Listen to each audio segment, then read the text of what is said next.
السلام عليكم ورحمة الله وبركاته.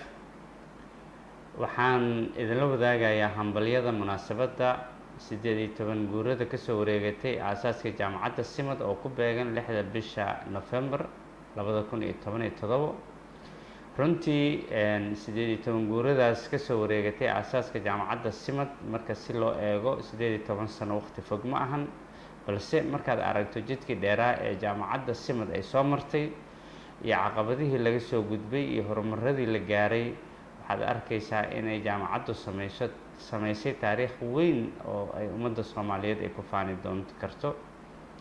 aad iyo aad ayaan uga mahadcelinaynaa waalidkii, ardaydii, macallimiintii iyo qof kasta oo dadaal ku bixiyay in maanta Simada aanu maanta joogno inay u ekaato dad qof kastoo dadaal ku bixiyay. aad ayuu u mahadsan yahay, ilaahina ajar iyo xasanaad ha ka soo aad iyo aad u baahantihiin. weli waa u baahannahay dadaalkiina, weli waa u baahannahay taageeradiina, weli waa u baahannahay dhiirigelintiina.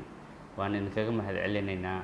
sanad gooro wanaagsan, sanadka soo socdana ilaahay subxaanahu wa tacaala ha nagu gaarsiiyo bashir barwaaqo. asalaamu calaykum waraxmatullaahi wabarakaatu.